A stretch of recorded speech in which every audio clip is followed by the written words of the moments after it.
Okay, in the last part of Lecture 7, I'm going to introduce spectral enhancement. We have talked about radiometric enhancement and the spatial enhancement. So in this part, we're going to discuss how to use the information provided by different bands of a sensor to enhance remote sensing imagery. So the first method I'm introducing here is called principal component analysis, or AKA PCA. If you have ever enrolled a mid or high level statistical class, you must not be strange. I mean, PCA should be familiar to you, okay? Because it's not, again, it's not a method exclusive for remote sensing. It's a statistical method. So it is a technique that transforms the original remotely sensed data set or imagery into a substantially smaller and easier to interpret set of uncorrelated variables that represents most of the information presented in the original data set. So correlation among multiple variables is a huge issue when we are facing, say, different data sets. Okay, you can consider each band of a remote sensing image as a data set. So for a multiple band sensor, there could be 6 or 7 or 8 data sets for one image, right? Because there are usually 6, 7, or 8 bands. It's similar for other data sets from other disciplines. And sometimes 2 data sets, or say, let's just assume each data set represents a variable. Multiple variables, it could be correlated with each other. And this is pretty bad when you are trying to retrieve information from these multiple variables, because some of them, they're depending on the rest of them, which means they are redundant. These correlated variables, they're redundant. And when we're trying to retrieve information with high efficiency, these correlated variables, they are actually forming an obstacle, okay? Okay, when you're trying to review effective information from multiple data sets. So we want to say eliminate this correlation among variables. Okay, okay. If we assign a remote sensing context to this process, we want to eliminate redundant bands, or in other words, we want to produce several new bands, okay, from original bands, to make sure that these several new bands, they can provide most information from original bands with higher efficiency, okay? So each new band here is called a principal component, okay? Okay, so let me just use several figures to show you the concept of PCA, okay, given the context of remote sensing. So for example, we have this coordinate system, right? It's a two-dimensional coordinate system. We have one axis is called x1, another one is called x2. Let's just consider x1 is a band from a remote sensing sensor or an image, right? x2 is another band. Okay, so if you randomly choose a pixel from that image and you read the value of that that pixel for band 1 and its value for band 2, and you can find a location for that pixel within this coordinate system, right? Okay, let's just assume for that specific pixel, its value on band 1 is mu1, its value on band 2 is mu2. Then mu1 and mu2 together, they address the location of that pixel. Okay, so for example, let's just assume that pixel is right here in the center of this ellipse. Okay, and if you do this for all pixels in that image, eventually you should have a scatter plot. Let's just assume this ellipse here is representing all pixels within that image. Okay, so all pixels in that image are included within this ellipse. And okay. The problem of this ellipse right now is that for each ellipse, we have a major axis, right? Major axis, and we have a minor axis. They're perpendicular to each other. That's the property of an ellipse, right? So now the problem is that the major axis and the minor axis of this ellipse, they are not along the direction of x1 nor x2, which means that, okay, the major ellipse pixels along the major ellipse, major axis of this ellipse, they are, say, they have a lot of information because they decide the direction of this ellipse. On the other hand, other pixels who exist along the minor axis of this ellipse, they also have some information. Okay, or if you compare these pixels with other pixels along the major axis, these pixels along minor axis, they have less information, but they're still better than the rest pixels who are not along this major axis and minor axis. What does it mean? In other words, pixels along major axis and minor axis of this ellipse, they have most information of the remote sensing image.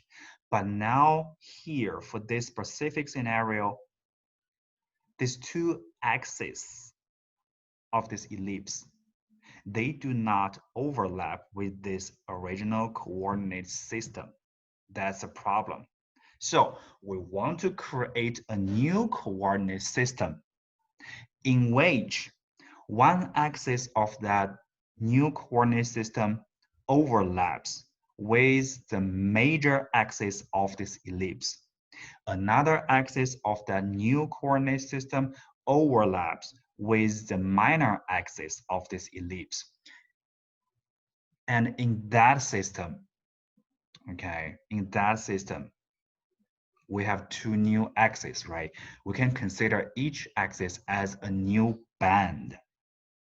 And those two bands represented by two new axes in the new coordinate systems, they can better address the information contained in this original remote sensing image.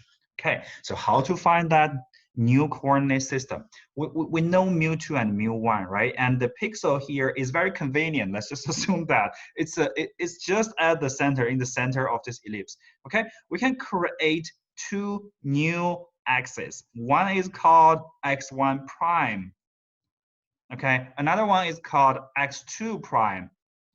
But now these two axes, they do not overlap. The major axis and the minor axis of the ellipse still not overlapping. So what do you do? Okay, the easiest way to do this is you rotate these two new axes like this. Let's just say clockwise. You rotate it. Okay. Here, I'm not rotating this ellipse. I'm rotating x1 prime and x2 prime, but simultaneously, they're being rotated simultaneously, so they are still perpendicular to each other. So as a result, we have this. Okay, so x1 prime is not x1 prime anymore. It's called PC1, principal component 1. x2 prime is called PC2, or principal component 2. So what did I do from figure 1 to figure 3? I created two new axes for a new coordinate system. And then I rotate these two axes to make sure that they are both overlapping. They both overlap with what? The major axis of the ellipse. and the minor axis of the ellipse. And this ellipse is what? Is a collection of all pixels from the original remote sensing image. So after this process, we do not use X1 and X2, these two bands anymore. We actually created two new bands. One band is called PC1, another one is called PC2. So we simply abandon the original image and use these two new bands to address the same area covered by that image.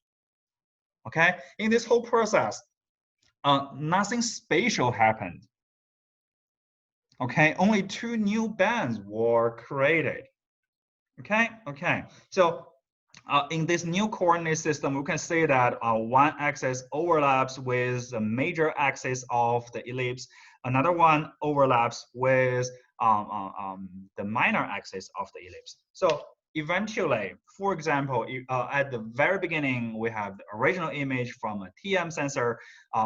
There are 7 bands. And after PCA, we have only 3 bands. And these 3 bands, they contain 90% of the information provided by the original image. All those 10% information has been lost during this PCA process. But you see that these 3 images, these 3 new bands, they have contained most information from these 7 bands originally from the original image. Okay, so this is something we want. During this process, correlated information, correlated variables were eliminated, and we can retrieve information more effectively. So here is an example. So first 3 bands, first 3 PC bands, they contain 90% of the information. Okay, but you can just create more components. Here we have 7 PC bands from PC1 to PC7. But the first 3 bands, they are most important ones because they contain 90% of the information from the original image. And if you compare them virally, let me erase this drawing first. From component 1 to 2 to 3 to 4 to 5 to 6 to 7, you can see there are more and more noise can be found, right? And in component 7, you can say basically all those pixels, they are blurry and there are obvious strips and nothing can be identified if you compare component 7 to component 1. In component 1, bright pixels, they should be impervious surfaces, for example, concrete, metal, glass, asphalt. But can you recognize them in component 7? You cannot. Okay? So when we do PCA, no matter in remote sensing or in other disciplines, because it's based on statistics, like I mentioned before, the first 3 components, they are most important. And according to statistics, 90% of the information from original data sets, they are included in the first 3 components of PCA. Okay. So this is PCA. So next transformation or next method for spectral enhancement I want to introduce here is very famous. It's called Kauth-Thomas or KT transformation. Okay, so different from PCA. Let me turn off eraser. So different from PCA, which is based on the data covariance matrix. Okay, data covariance matrix is established to address the correlation among variables. Okay, these 2 scientists, Kauth and Thomas, they developed a linear transformation which is physically based on crop growth, which means that this transformation is here to address different stages, life stages of vegetation. So the growing cycle of crop started from bare soil. Okay, you just saw the seed, so it's bare soil. You cannot say vegetation. Then to green vegetation, usually health vegetation should be in green, right? That is for sure. And then to crop maturation, with crops turning yellow. Okay, so there is a very obvious change of color from bare soil to green vegetation to yellow vegetation. So a KT transformation is trying to capture this change of color or brightness, or you can say color is a combination of brightness, saturation, and hue, right? And all three factors of the color change, okay, across the cycle of growing cycle of crop, right? From very bright dark soil to green, to a bright green, then to dark green, then to what? Then to yellow. So these different stages of vegetation growth have made the data distribution in the three-dimensional multi-spectral space appear in a shape of a tasseled cap. So KT transformation can also be called as tassel cap transformation. Okay, so here, for example, these are 4 bands from MS sensor. Originally, there were 4 bands, right? And after the KT transformation, we only have 3 bands.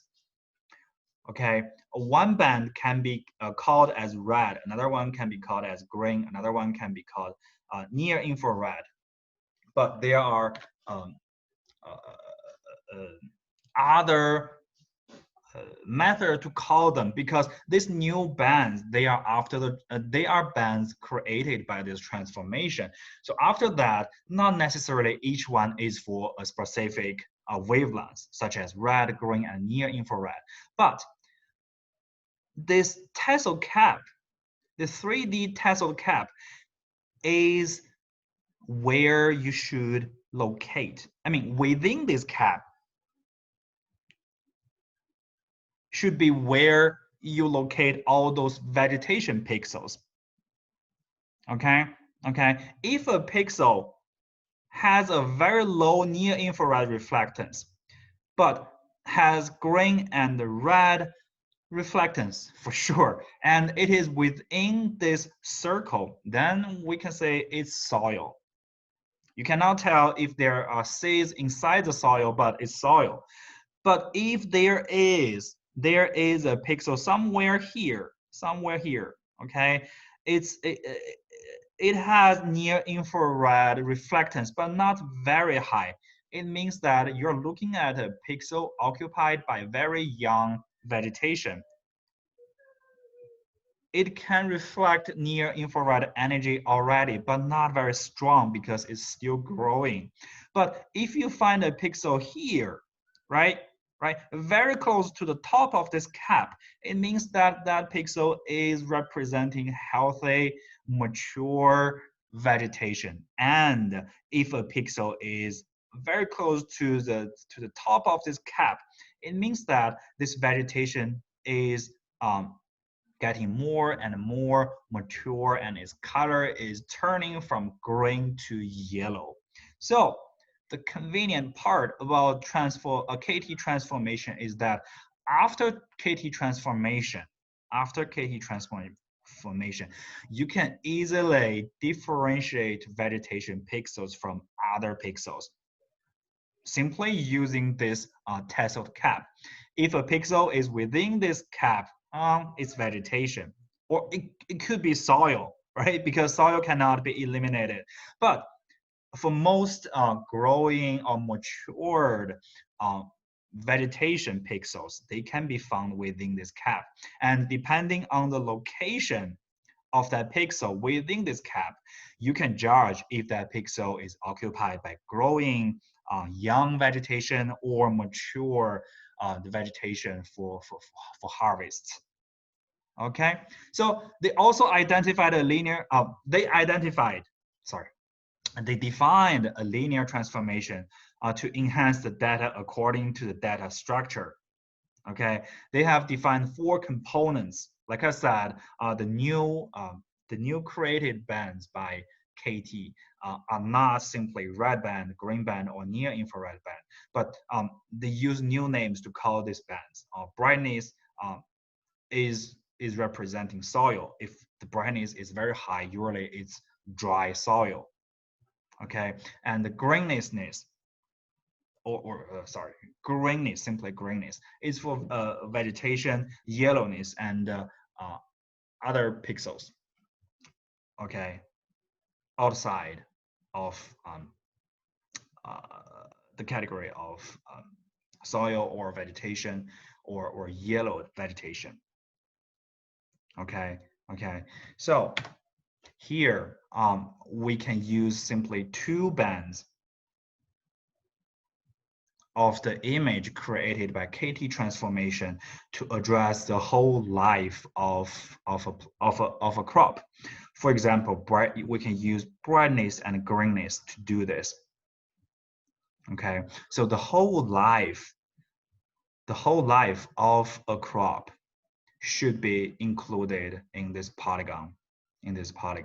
So at the very beginning, a crop starts here, okay, with relatively high brightness because it's in the soil. But if there is new bud, you can see some green, but it's still surrounded by soil, right? And then when it grows, you can see the greenness increases, right? And the brightness decreases. So this is a healthy crop growing. And at here, you can see that the brightness is getting back a little bit, but still the greenness is still increasing. So here is a very mature vegetation, and after that, it will become less green and it becomes yellow and even gold sometimes. Okay. For example, weight is actually very near to has a color very close to golden, right? So the greenness will just drop dramatically after summer, right? And the brightness increases again. So this curve here, or you can say this this curve with arrow, is the life cycle of a crop. Okay, and more specifically, I mean, all vegetation pixels, they should be included within this huge triangle-like polygon, right? But you can also observe there should be other pixels not covered by vegetation, right? If the pixel is here, it should be clear water. If the pixel is right here, within this range is turbid water, and the concrete bare soil there somewhere here, and health density vegetation is right here, right? Right here, okay? And again, you can say it's very convenient. If you are using RGB and near infrared band to address vegetation, it could be very complex. I'm talking about original MSS images, right? But after KT transformation, you just need to know the relative locations of all those pixels within this new coordinate system established by the new greenness band and brightness band. You can identify the land cover of that pixel, the land cover occupied that pixel, and you can even tell if that pixel is a vegetation pixel. You can even tell the stage of that vegetation using this general figure here. And I have to say that all those areas, they're representing general locations of different pixels for different land cover types. They are not very accurate. So for example, this small circle here is for clear water. But if a pixel is, say, very close to this circle, but outside of this circle, it's still likely that pixel is also clear water. Okay, so this is why KT transformation or test of cap transformation has been widely used to identify crops from other, or say vegetation from other land cover types. It's very easy, can be easily implemented in different software, and That's it. That's why they try to invent this transformation, okay, to identify vegetation.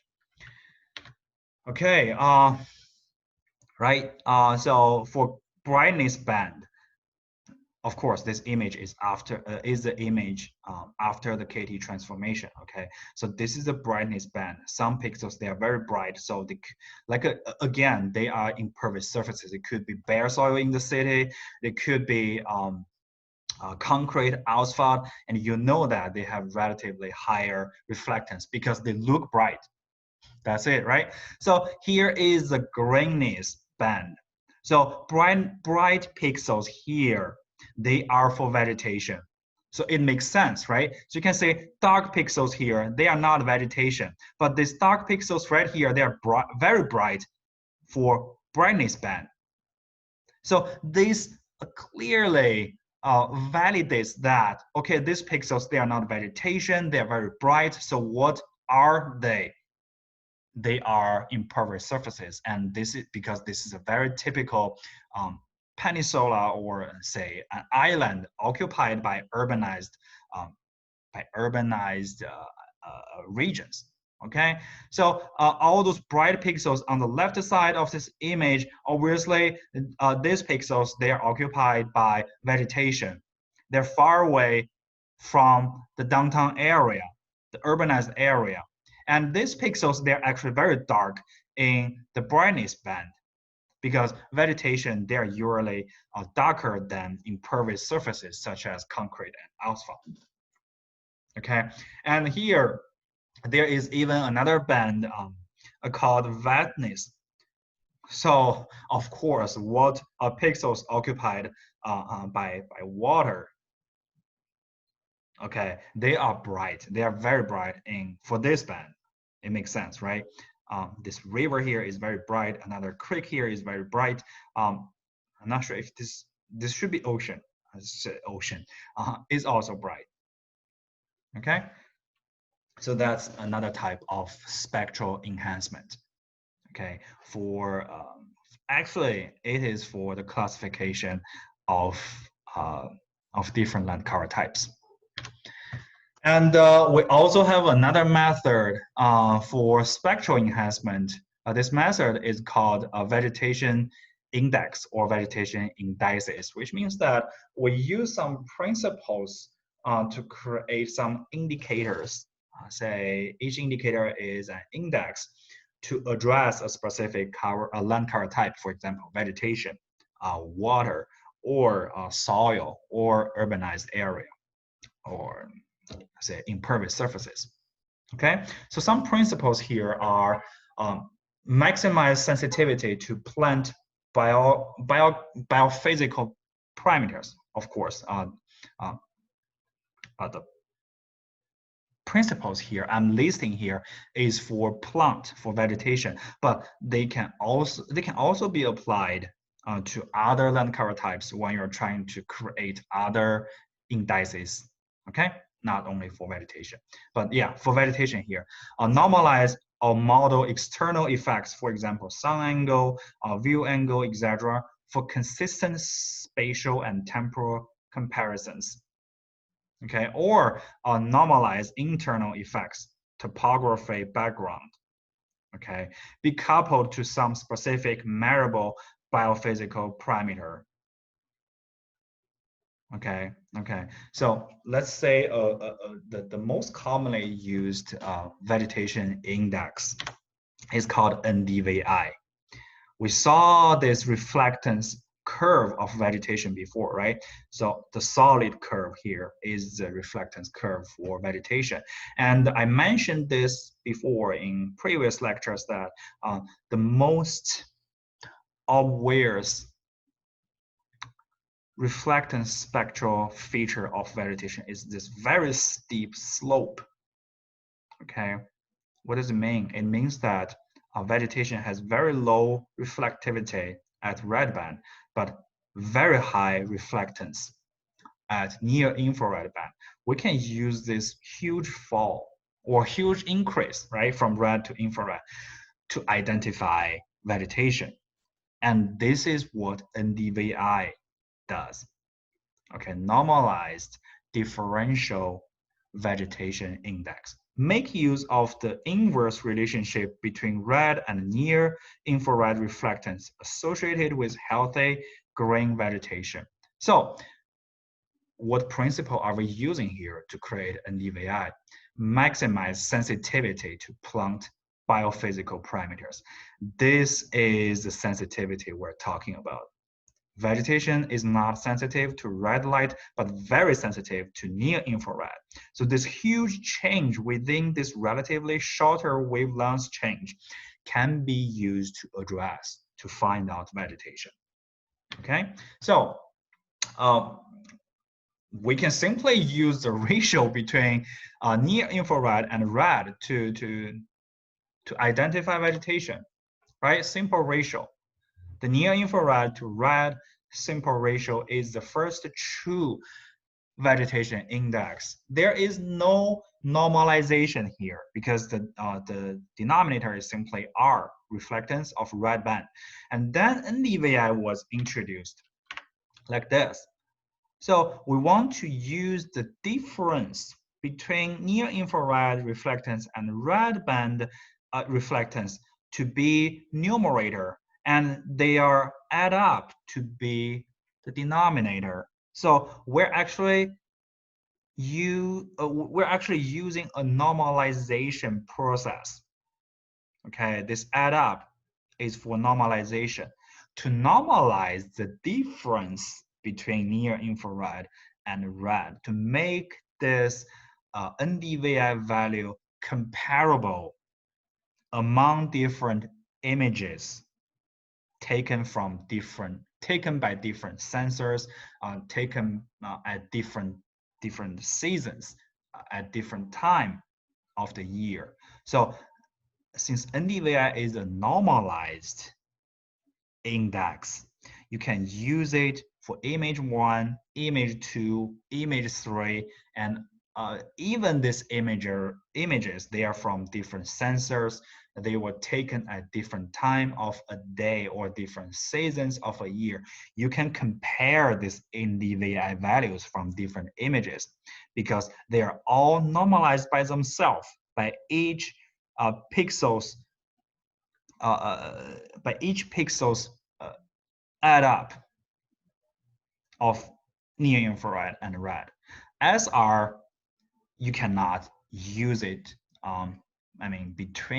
You can use it on different images, but you cannot compare SR values from different images because there was no normalization. Okay, so that's why NDVI is more widely used, is more scientific. Okay, so here is an example using TM data to calculate a simple ratio and NDVI, because TM4 band 4 of TM sensor is what?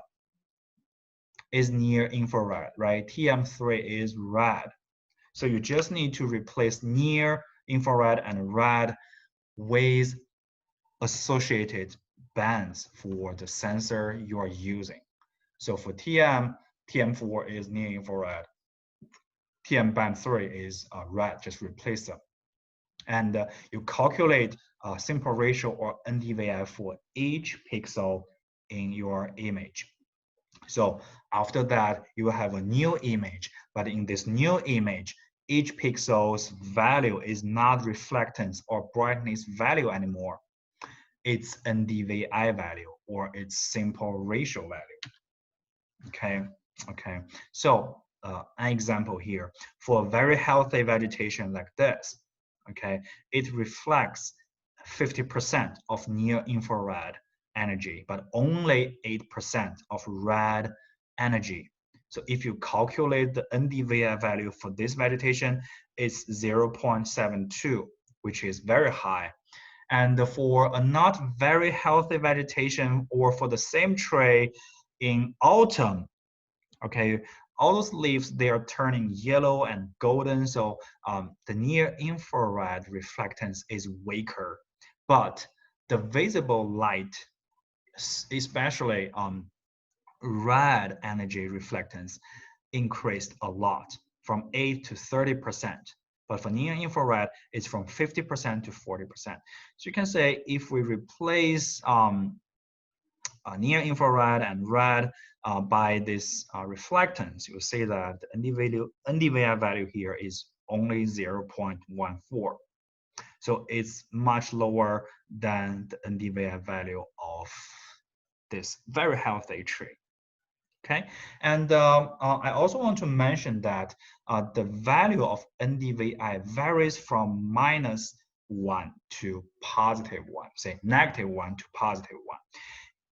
The larger the NDVI value, the higher abundance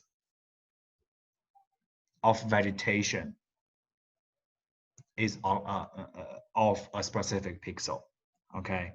Okay, if the value is very close to 1, it means that this pixel is nearly fully occupied by vegetation, healthy vegetation. If the value is low, then we say maybe this pixel is not occupied by vegetation, or at least not occupied by very healthy summer vegetation. You say, where is the threshold? Sometimes we need a threshold beyond which we can consider this pixel a vegetation pixel, and below which we think that this pixel is not occupied by vegetation. Usually we use 0.3 as a threshold, which means that if you have calculated an NDVI value for a pixel and it's above 0.3, then say, okay, this is a vegetation pixel. Otherwise, it's not. Okay, 0.3. You should know that NDVI value can be negative, and the mean value for NDVI value is -1. And the last principle here I mentioned before is that if you are trying to invent a new vegetation index, it should be able to be coupled to some specific measurable biophysical parameter. For example, leaf area index. The larger the LAI value, the more vegetation we have in that pixel. That's the common sense. Okay, and it can also be used to indicate biomass. So what does it mean? It means that, for example, we just established a new index. It's called NDVI. Is it effective? We can use this principle to test that. If it is positively correlated with LAI, then it is effective, right? Because LAI is something we have tested, we have verified is effective to address the abundance and the health of vegetation. The larger, the better. So simultaneously, if NDVI has positive correlation with LAI, then we say, okay, it's safe to say NDVI can also be used to indicate the abundance or health of vegetation. So here is the comparison between NDVI and LAI.